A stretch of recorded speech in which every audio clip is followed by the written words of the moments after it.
80% of the time, Joey is a joy to be around, but 20% of the time, his behaviors are a challenge. We dearly love our son and wanted him to live at home with us. But the breaking point for me came when Joey was trying to put his fists through the house windows. I jumped in front of the windows, I put up my hands, and I yelled, "Stop!" He swept me to the ground like a rag doll. I hit two hard things. The harsh realization that I was not strong enough to protect Joey from himself, and the ground.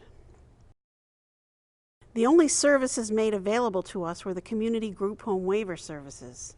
So off Joey went to live in his first community group home. Joey did far less than really well in the community group home.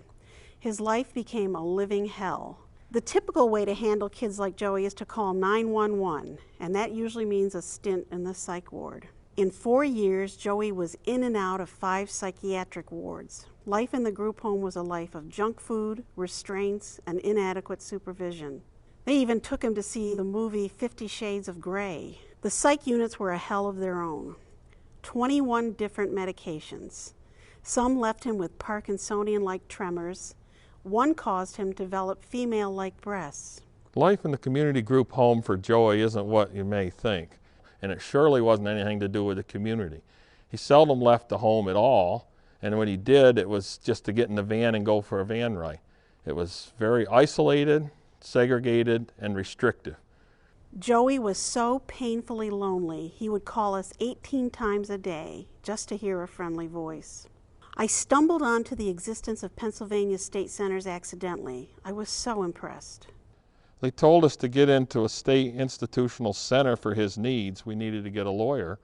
We went ahead and got a lawyer. It took time and it took a lot of money, but we finally were able to have Joey admitted to Whitehaven State Center. Whitehaven turned Joey's life around. Today he is a normal weight, clean, safe, happy, and healthy. He's engaged with his fellow residents in a college campus type of community.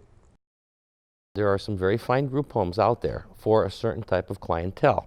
It would be extremely difficult for what I found for parents, especially as the parents age, and the problems still exist, and the people are generally young and very exuberant and strong with a lot of stamina, and they're just incapable physically of handling and addressing the behavioral episodes that occur quite regularly. In a group home, you have limited staff, particularly during the nighttime hours.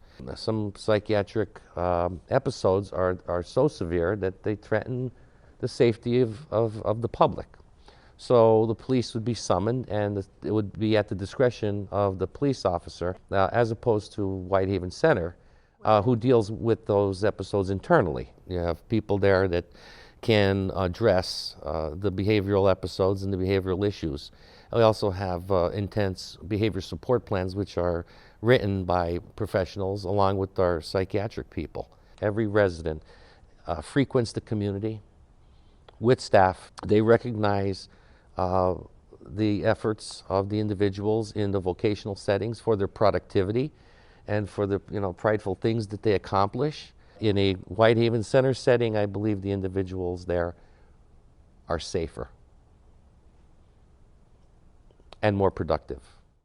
According to the governor's executive budget, less than 7% of the Office of Developmental Programs budget actually goes to the most critically needed residents in state developmental centers. And already more than 86% of the Office of Developmental Programs budget is for the community group home program. I understand where the state is coming from, but here's where I'm at. Allow me to quote Christine Montross, author of The Modern Asylum, from an article in the New York Times. Quote, "Neither my chronically psychotic nor my mentally disabled patients can safely care for themselves on their own. They deserve the relief modern institutionalization would provide. Naysayers cite the expense as prohibitive, but we are spending far more on escalating prison and court costs and inpatient hospitalizations. More important, we are doing nothing about the chaos and suffering in patients' lives." Please join with us in support of the State Center's important work.